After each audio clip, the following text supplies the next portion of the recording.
Around 8:30, you're looking at a live picture here of Orlando. And again, what's going on when it hit the coast? You know, this hurricane had 120 mile an hour sustained winds.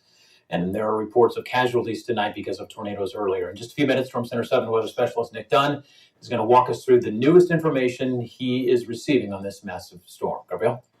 The Humane Society of Greater Dayton is asking for emergency foster homes. This is because the agency took in almost 20 cats from shelters affected by Hurricane Helene. 11 cats have already found temporary homes, but the Humane Society expects to help more animals soon. Those will be from shelters affected by Hurricane Milton. We had a crisis here.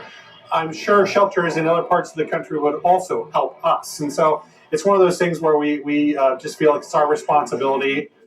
He went on to say he expects to help dogs and puppies, but he's not sure when they will get here. Tonight, Dayton police hope somebody watching can help them find the men who had guns and took over a family's house. Investigators shared this video of the crime in Old North Dayton Sunday evening. News Center 7's Mike Campbell talked with the victims today. Their next move was very clear. Let me call it up. Several people in the neighborhood asked us to see the video. Two men walking up quickly to the home and forcing their way through the front door. Police tell us two men ran up the porch. Officers believe they drove up in this white BMW SUV. The first man was in a red long-sleeve shirt, and police said he was clearly carrying a gun. They told us the second suspect is also believed to have been armed with a firearm. The residents of the home were not harmed physically and are still unsure why they were targeted. I went to the neighborhood and to the home where the crime happened. It was immediately clear that though the residents weren't hurt physically, the attack did take a toll. We spotted a U-Haul truck. The residents didn't want to speak to me, but confirmed they were moving out. They also told me their two small children were home and terrified by having weapons pointed at them. A huge departure from the normally quiet streets. Yeah, it has been ever since I've been over here. Very quiet. Neighborhood resident Barbara told me that no one should have to go through what these victims experienced. I'd be scared to death. I don't know. I'm at a loss for real because I had never dreamed anything like that would happen over here. And that was News Center 7's Mike Campbell reporting. If anybody watching has information on who those two guys were or that SUV, has to call detectives at 333-1232. Also, Crime Stoppers, people can call that number anonymously. That number is 937-222-STOP. The University of Dayton is getting $500,000 in grant money to help connect students with Miami Valley employers.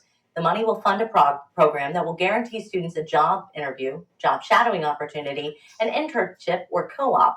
The Strategic Ohio Council for Higher Education did some research. It found 80% of Dayton area college graduates who had a local internship stayed in the area after graduation. And work will start next summer on an overpass damaged by a semi. This happened on I-75.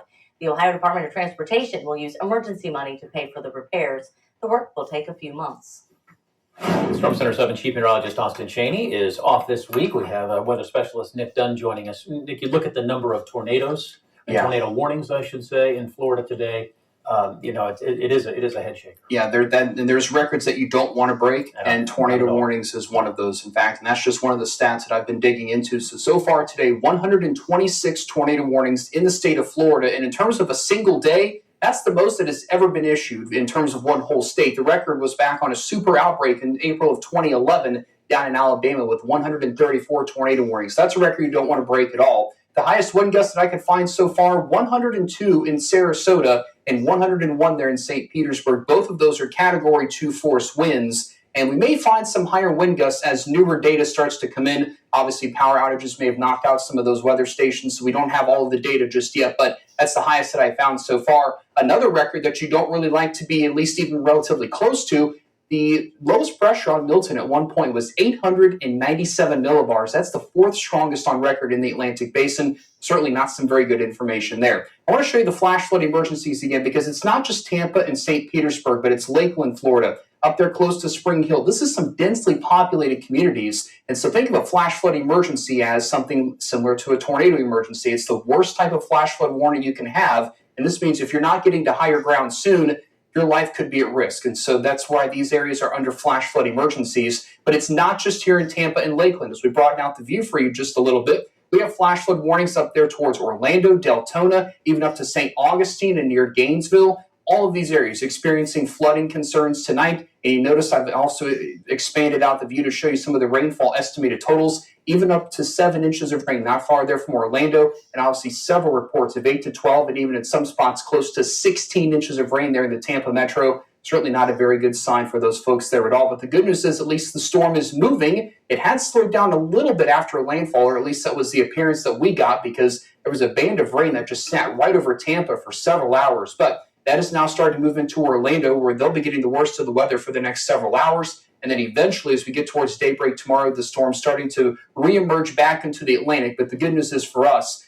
we're not anticipating any impacts there. In fact, we're rather chilly tonight here across the Miami Valley as high pressure is in control. Urbana, you're already down to 41 degrees. Springfield, you're at 50. Here in the Gem City, we're at 56. In Wapakoneta, you're also in the 40s, right now sitting at 45 degrees. At the bus stop tomorrow morning, definitely want a jacket early on. Temperatures in the lower 40s for most of us. Couple of spots maybe dropping into the upper 30s, like Urbana, you're already pretty close. During the afternoon, make sure the kids bring the jacket home. We're up to 69 degrees. Plenty of bright sunshine and pleasant temperatures to go along with that. Now, futurecast, as we look through tomorrow, hardly a cloud in the sky can be found, and we should repeat that for Friday, but you look off to the northwest, we start to see a few clouds getting closer. Those will move in on Saturday, and as we get towards the second half of the weekend, while it does start dry, we do see some showers moving in late Saturday night, going into your wee hours of the Sunday morning time frame, and maybe even a lingering shower into the afternoon. But I think you're going to be hard-pressed to find any measurable precipitation. It will be windy, though, and watch what that does to our temperatures as we look ahead here on my Storm Center 7-day forecast. So we get through Friday, we're still in the 70s. Even through Sunday, we're still in the 70s. But once that cold front and that slight chance of rain comes through, look what that does to our temperatures. We're still dry into next week. 50s for highs in a couple days. And, guys, maybe even the potential for our first widespread frost Monday night or Tuesday night. All right, Nick, they call him a fighter. This Dayton kitten's burned so bad, vets could not save his ears. Tonight, months later, quite the update to share with you about this little guy. Right now.